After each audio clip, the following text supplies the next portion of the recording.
Hello and welcome to another World of Stew movie spoiler review coming to you from the live YouTube app on my phone, which is one of the worst phones I've ever had, the Moto G4. Whatever you do, do not buy a Motorola mobile phone because it's crap. But that's not what we're here for. No, we're here to do another spoiler movie review. And try saying that. Well, apparently it's really difficult, even though it's not. And this time we are going to take a look at Ridley Scott's Alien Covenant, which by my reckoning would be, the 8th Alien film, if you include Alien vs Predator and Alien vs Predator Requiem. Now, before we get to Alien Covenant, we should just have a quick whistle-stop tour, should we say, of the Alien franchise. Now, it started all the way back in the day. Ridley Scott, of course, he brought us the first Alien film, which no one in space can hear you scream. And it's true. Well, I'm assuming it's true. I've never been to space, so I wouldn't know. But it was an amazing film. Sigourney Weaver, John Hurt, everyone in that film was brilliant. It was atmospheric. The Xenomorphs were proper scary. And we didn't need a backstory. We didn't need to know the history of the Xenomorphs. All we needed to know that it was a group of humans fighting these kick-ass, acid-blooded, alien murdering machines. And we were invested in their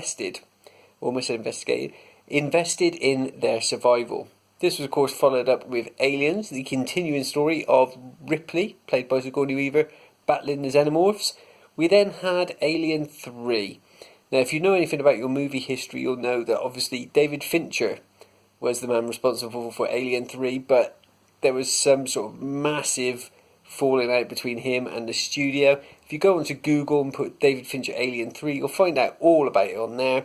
But let's just say the film was not a huge success. It was set in a sort of an abandoned prison where there was very few prisoners left, and by this time Sigourney Weaver's character of Ripley was sort of not really human anymore. But she was still, she was actually technically human in this film, wasn't she? It was the end of this film that she sacrificed herself and she was no longer human, so she was still human. We then got to Alien Resurrection, I want to say it was called, and I really should have done my, what's the word I'm looking for? Should have done my research and got this right. But yeah, Alien Resurrection, which was the god-awful movie with Winona Ryder. Sigourney Weaver returned as Ripley, but now she was some sort of kick-ass android humanoid. What do they call them? I'm just going to say android. I'm sure there'll be lots of people that have watched the Alien films and gone, "You are an idiot." But if you want to say that, then of course just comment in the spot below. It wasn't very good, and the half human, half alien, beige coloured, bottle-nosed, dolphin-looking Xenomorph, whatever the hell it was, towards the end of that film, was just god-awful. Now we skip forward a few years, and we got we finally got the battle that everyone wanted. It was Xenomorphs on one side. It was the Predators on the other. It was the ultimate alien smackdown. It could only have been made better if Alf had been involved, but let's be honest, that poor bastard would not have stood a chance. But it was a terrible film. It wasn't bad per se, it had Xenomorphs, it had Predators, they were fighting each other. But the thing that really irritated me about that film was that the Predator in the end needed a human intervention to help him beat the alien, which was, frankly, what's the word I'm looking for? A bollocks.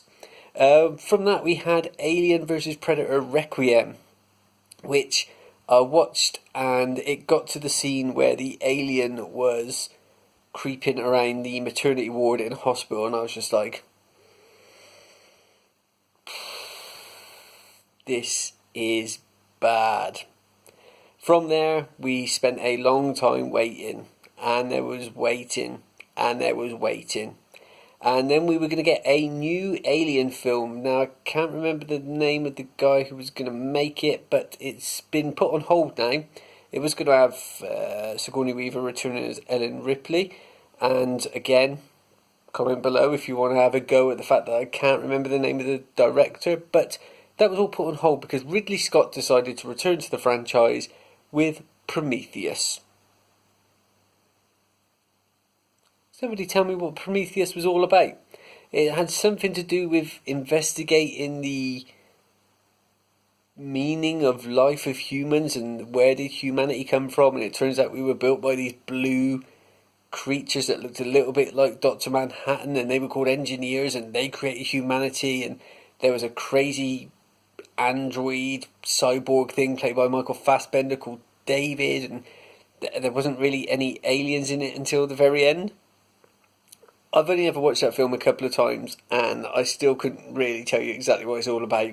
It had Guy Pearce in it briefly, but it was just, wasn't for me. Which brings us on to 2017's Alien Covenant, which again is Ridley Scott, and it's a follow-up to Prometheus. Now, in the timeline of things, this film takes place between Prometheus and the first Alien film, and I have to say, having watched it, what the hell was going on there?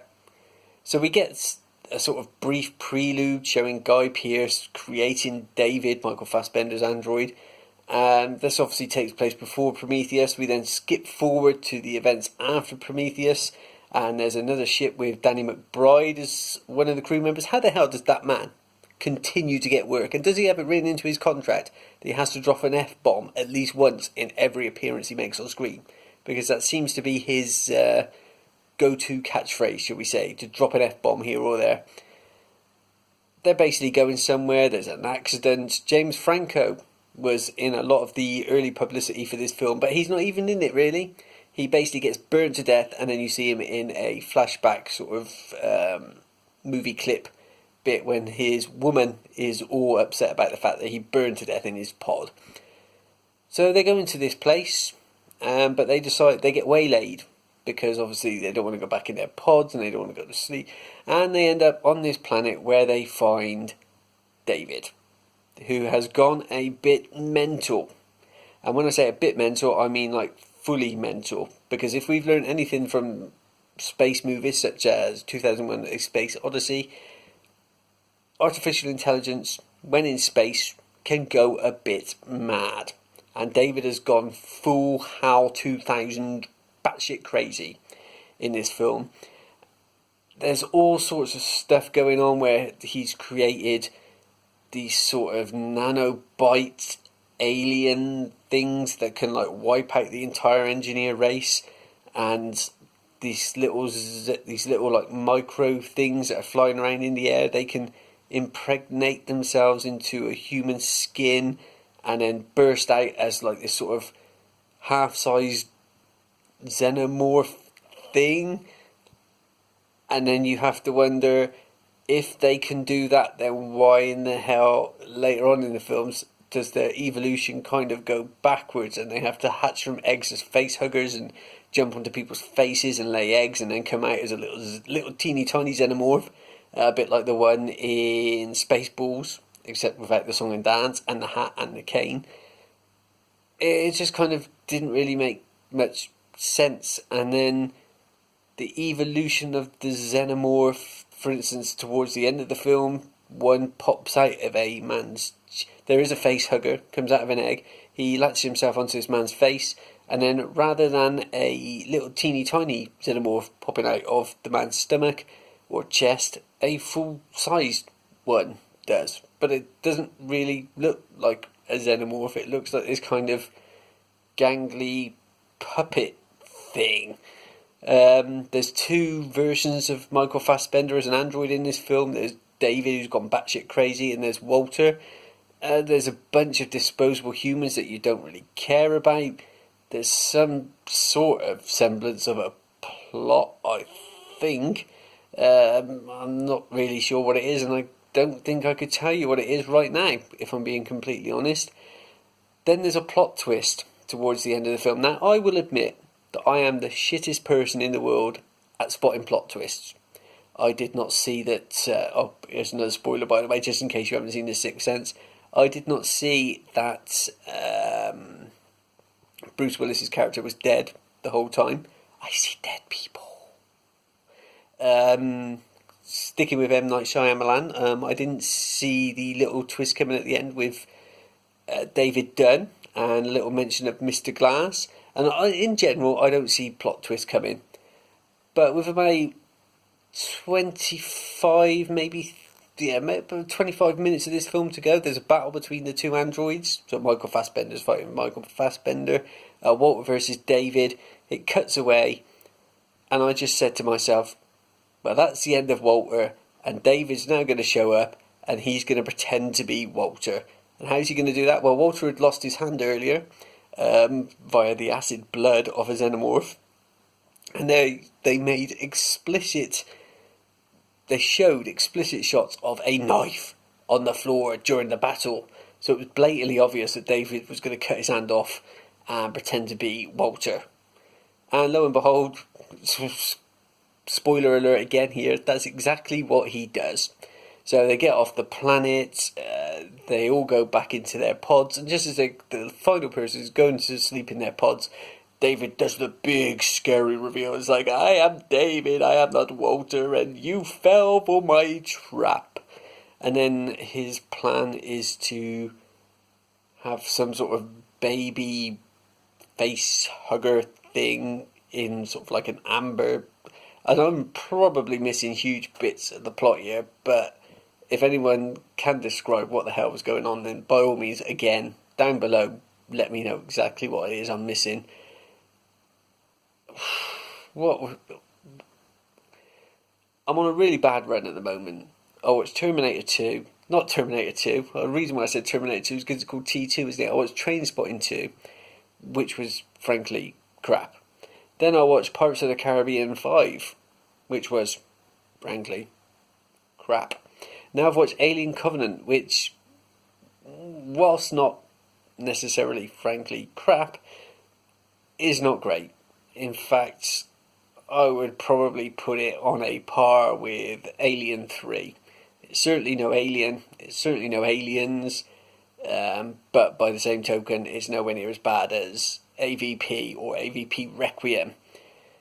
If this is where we're going, and it seems to be more about crazy old David than anything else, and Ridley Scott's talked about the fact that he could carry on making these films until either people get bored of them, which people never will, because there will be fans of the franchise that just love it no matter what they put out, or he dies, which are probably more likely to come first. I don't know how old Ridley Scott is, but he's no spring chicken, let's be honest. But does that mean we're just going to get a whole series of films about crazy David? And how does this tie in with like the original Alien film? If it does do a sequel to Alien Covenant, where does that come in the timeline? Why do the aliens have to come out of eggs and go via face huggers, when it would seem to me that the delivery system of this black sort of nanobite cloud thing would be a lot more efficient way of doing things? I don't know. But if this is the way we're going, then Ridley, just don't. Please, just stop. Because not unlike Pirates of the Caribbean, and certainly not unlike Trainspotting, sometimes it's best not to go back. But those were my thoughts. What do you think? By all means, you may have loved Alien Covenant, and you may be waiting desperately for another one to come out. Or you might be like me and go, what the hell did I just watch, and why have I wasted a couple of hours of my life? Feel free, again, as I said, to comment below, and until next time, keep it geek.